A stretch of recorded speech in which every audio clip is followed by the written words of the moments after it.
Welcome to Inclusive Voices Media. This is Glendale City Council Candidate Series. Local elections matter because the decisions made at the City Council level directly impact everyday quality of life, from public safety and housing to business development to traffic to parks and, of course, community services. That's why it is so important to stay informed, to get involved, and most importantly, cast your vote. In the interest of keeping our audience informed, we wanted to bring you this very special candidate interview series featuring the people who want to serve on the City Council, on the Glendale City Council. And in the interest of fairness, of course, and equal treatment for all of the candidates, we followed the same protocol for every single interview. All candidates were invited and given the opportunity to select a time slot on the same interview day. Each interview was limited to 10 minutes. All interviews were conducted live to tape. That means we recorded the interviews continuously without stopping, without editing, without retakes, without do-overs. Additionally, every candidate was asked the exact same questions with some follow-ups, and no candidate received questions in advance. Our goal here at Inclusive Voices Media is to provide voters with a fair, transparent, and consistent platform so you can hear directly from the candidates and make an informed decision at the ballot box. Interviews are published one at a time and in alphabetical order. Thank you for watching. Please remember to vote. Hello, everybody. I'm Silva Harapetian. Thank you to our candidate series. We are talking to people who are running for Glendale City Council. And today with us is Patrick Murphy. Thank you for joining us. Thank you for having me. I appreciate it. Of course. I'm going to jump right into it because we only have 10 minutes. That's okay. Okay, so we're going to talk about housing. You mentioned the parking lots before we got rolling. Glendale is under increasing pressure from the state of California to build more housing while residents are concerned about traffic and neighborhood character and infrastructure impact. How would you balance the need for additional housing while preserving the quality of life? I have said in the past and will continue to say that we do not have necessarily a housing crisis. We have an affordable housing crisis. Right now, our housing element calls for 13,425 units to be identified as affordable housing. We've reached that on an inventory list in this housing element. We have to preserve single-family residential neighborhoods. And I'll talk a little bit about SB 79 in conjunction with the bus rapid transit line. This has created an existential threat to our entire city. The SB 79 will allow for 9-story apartment buildings within 95 feet of a bus stop that is a dedicated bus lane. It will allow for 7 stories within a quarter mile, and 5 stories within a half a mile. So if you look at the bus rapid transit line, the BRT, along Glen Oaks, for example, Glen Oaks Boulevard, it would destroy the neighborhoods there. There are no parking requirements for SB 79. So it would take 5-story buildings up to Kenneth Village area, if you're familiar with Kenneth there. The community down there is extremely opposed to it. We had an opportunity, the City Council had an opportunity to send a letter to Metro insisting on a supplemental environmental review of the bus rapid transit line in conjunction with SB 79. Burbank did it. They got an answer from Metro saying that it wasn't necessary to conduct another environmental review. It came before the City Council in Glendale. 2 City Council members were recused, Mr. Kasakian and Mr. Garpetian, because of conflicts of interest. I disagreed with those conflicts, but they recused them. And the 3 remaining council members did not send a letter to Metro insisting on a supplemental environmental impact review.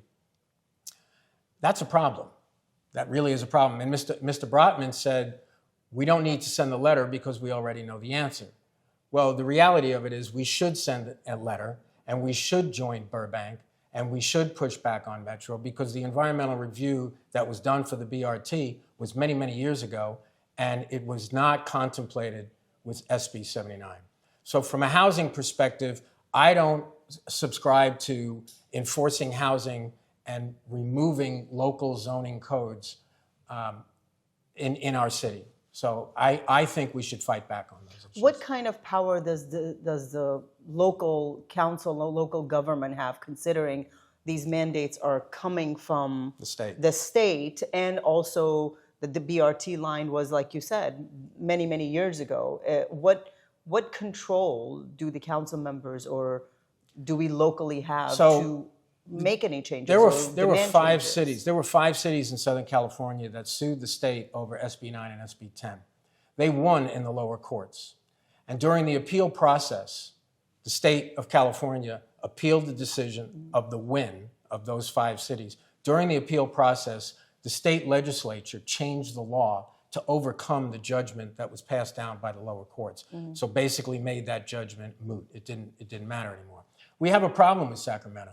They're pushing down these mandates upon us. They're not funding the mandates. And I've been told that the state constitution of California requires that when the state mandates certain things, that they have to fund things for infrastructure, police, fire, sewer, water, electricity, and they're not doing it. They're not providing cities with money.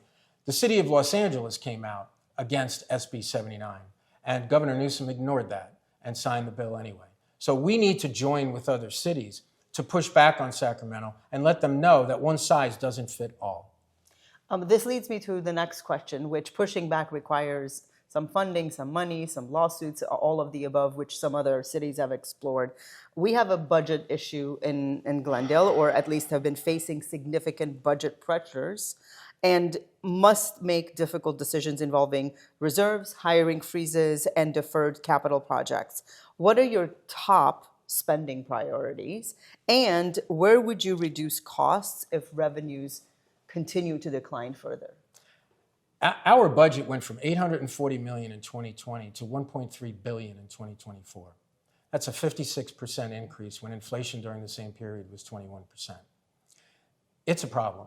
Our fiscal year that ends on June 30th, there was a line item in the budget which amounted to $3.4 million, a 28% increase in just overtime alone. I don't know any business that budgets for a 28% increase in overtime. You manage overtime when the issue presents itself. That means that we're spending over $12 million in overtime a year. So we need to get spending under control. The North Brand Boulevard demonstration project, as an example, was up for 6 or 7 months, cost $1.8 million. To remove it was $527,000 within that $1.8 million. I went to City Council and I recommended that they go back out to bid because the work that was going to take to remove it, and these are concrete K-rails and they needed to repaint the street. The time that it was going to take was 4 days. That means that the contractor was going to spend $125,000 a day to remove these things. That's outrageous. That's absolutely outrageous. They should have gone out to bid again to reduce the costs. It's not being managed. Our budget is not being managed properly. And it's obvious. When you're 30 points plus over inflation, that's a problem.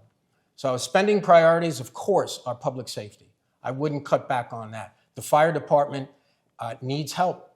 The police department is doing fine. We're approaching Project 300. We have 270 sworn officers. We're approaching that 300 number. Our city is safe.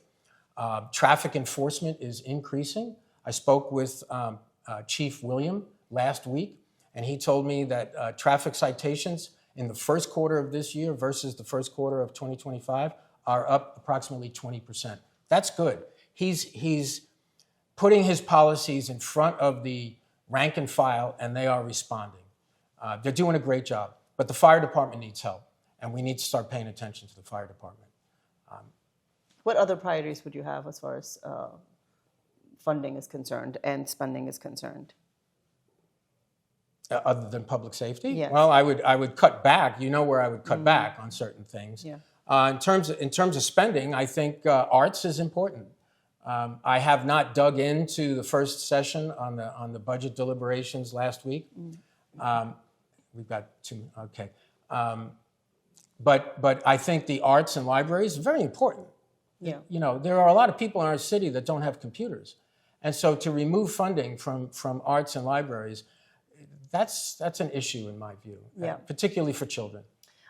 We are going to be okay on the third question because you actually answered it during the first question. Okay, and my third question was about mobility in Glendale facing congestion, pedestrian safety concerns, and pressure to modernize transportation. It is about the bus transit line, rapid transit line that is going to come through, which you mentioned in the first question. In this question, I want to understand, what would you prioritize between bicyclists and pedestrians and drivers, and taking into consideration local businesses? How would we prioritize them, and where would we spend I want to make something very clear. I am not opposed to protected bicycle lanes on the appropriate streets where the neighborhood is in favor of it. The bicycle lanes, I'll go back to North Brand, created safety issues with cut-through traffic on residential streets, created congestion, so the fire department on the north side of that demonstration project, which experiences 36 calls per day, was having difficulty getting out. There were more accidents and less bicyclists in the bicycle lanes. Take them off of commercial corridors, put them on residential streets where they're safer. And you can protect them there. That's very important. Mr. Brotman was the only city council member that wanted to keep the North Brand demonstration project.